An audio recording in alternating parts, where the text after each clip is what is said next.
জ্যোতি বোস বিরোধী দলের নেতা, কিন্তু সেই জ্যোতি বসু বিধান রায়ের মৃত্যুর পর সল্টলেক সিটির নাম জ্যোতি বোসের বরাবর বিরোধী বিধান রায়ের বরাবরের বিরোধী জ্যোতি বোস। অনেক রাজনীতির লড়াই হয়েছে, কিন্তু বিধান রায়ের মৃত্যুর পর সল্টলেক শহরটার নাম বিধান রায়ের নামে বিধাননগর বলে উৎসর্গ করেছেন, রাজ্যবাসীর কাছে বুঝিয়ে দিয়েছেন গণতন্ত্র মানে একটা পরম্পরা, গণতন্ত্র মানে মানুষ, দলের ভাগাভাগি, ক্ষমতার দখল দাপট, এটা গণতন্ত্র নয়। যে জ্যোতি বোসের নেতৃত্বে গড়ে ওঠা শহর রাজারহাট, জ্যোতিবাবুর মৃত্যুর পর যার নাম দেওয়া হলো জ্যোতি বোস নগর।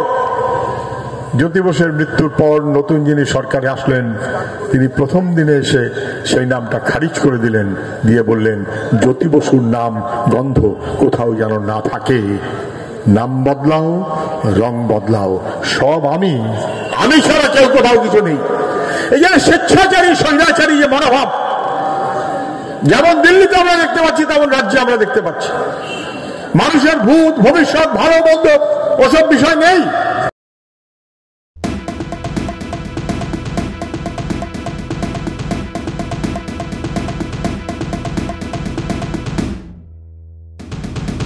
এই যে বইটা সংবিধান, the constitution of India, B R Ambedkar তার রচয়িতা। সংবিধান প্রণেতারা তারা সবাই মিলে আলাপ আলোচনা করে কয়েক মাস কয়েক বছর ধরে আলাপ আলোচনা করে সর্বসম্মতভাবে গ্রহণ করলেন, we the people of India, আমরা ভারতের জনগণ। তারা আমাদের কাছে এই সংবিধানটা পৌঁছে দিলেন সর্বসম্মত মনোভাবে। তাদের স্পষ্ট বলা হচ্ছে আমরা মানে কি, secular, Democratic, socialist, sovereign Republic. পাতাগুলো ছিঁড়ে খুঁড়ে খাওয়া হচ্ছে।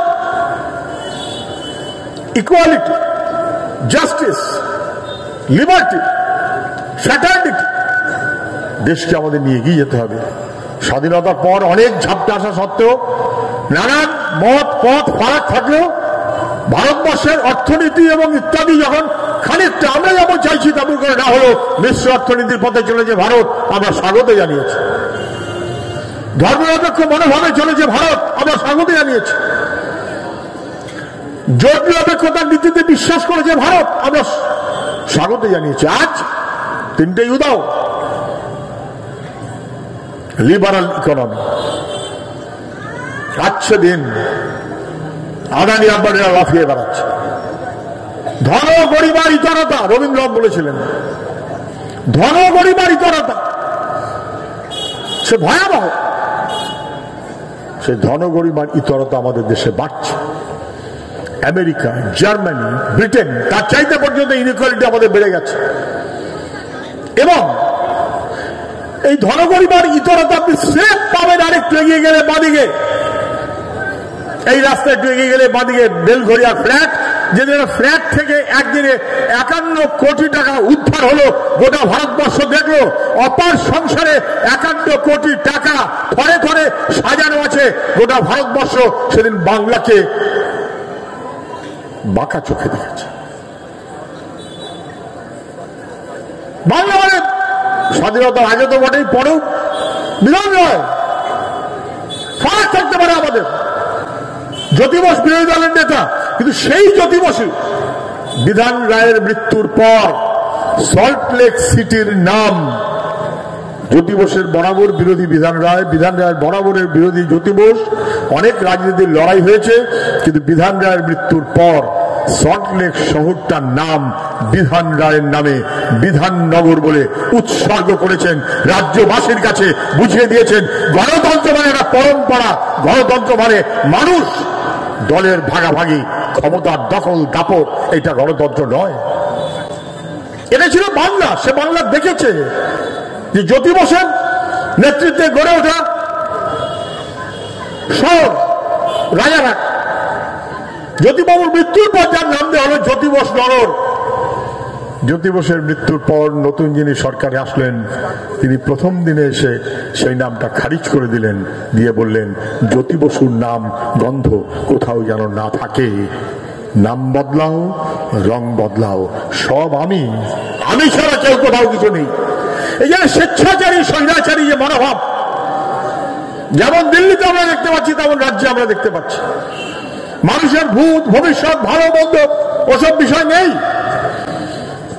সংবিধান সম্মত সংস্থাগুলোকে বাতিল করো। লেজিসলেচার তার মাথায় আমি যা বলবো তাই, এক্সিকিউটিভ তার মাথায় আমি যা বলবো তাই, আমি প্রধানমন্ত্রী। জুডিশিয়ারি আমার কাছে প্রধানত থাকবে। পারলে এইরকম মনোভাব রাজ্যে এবং দেশে, তখন গোটা দেশ ছারখার হয়ে যাওয়ার মতন দশা।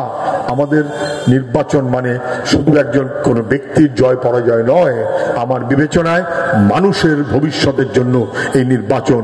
সুজন চক্রবর্তী ভোটের প্রার্থী তার মানে এটা নয় যে আমার নির্বাচন আর আপনার সবাই তার কর্মী হবেন, বরং আমি উল্টো কথা বলছি, মানুষের নির্বাচন, আপনার নির্বাচন, আপনাকে জিততে হবে। আপনার জেতার সেই লড়াইতে আমি সুজন চক্রবর্তী অথবা তন্ময় ভট্টাচার্য আমরা মানুষের সঙ্গে সহযোগী থাকবো, সহকারী থাকবো, সহকর্মী থাকবো। দেশটাকে বাঁচাতে হবে, দায়িত্বটা আমাদের সবার। এই বিবেচনায় আপনারা দেখুন, আমি এইটুকু চাই। কত বলব ইলেকট্রাল বন্ড, বয়স্ক মানুষ, ওষুধের বিল বেড়ে গেছে পারলে প্রায় 3 গুণ এই 10 বছরে। বিদ্যুতের বিল আমাদের বেড়ে গেছে অন্তত ডাবল। আমি বোধহয় কম বললাম, আর একটু বেশি হবে বলে মনে হচ্ছে। এবং সবাই দেখতে পাচ্ছেন ইলেকট্রাল বন্ডে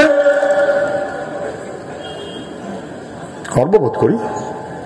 সিপিআইএম জাতীয় রাজনৈতিক একমাত্র দল যে দাঁড়িয়ে বলেছিল ইলেকট্রাল বন্ডের একটা পয়সা আমার ফান্ডে ঢুকবে না। প্লিজ চুরি করবেন না। একজন কন্টেন্ট ক্রিয়েটার অত্যন্ত কষ্ট করে তার কাজকে এগিয়ে নিয়েছে, তাই তার কাজকে সাপোর্ট করুন, তার কাজকে ভালোবাসুন, কিন্তু তার কাজ নিজের চ্যানেলে তুলে দেবেন না। কারণ জানবেন পাইরেসি কিন্তু একটা অত্যন্ত দণ্ডনীয় অপরাধ। আপনারা দেখছেন আওয়াজ, রোজকারের হক কথা। For more updates about Awaaz, please subscribe our YouTube channel Rajshekhar thali.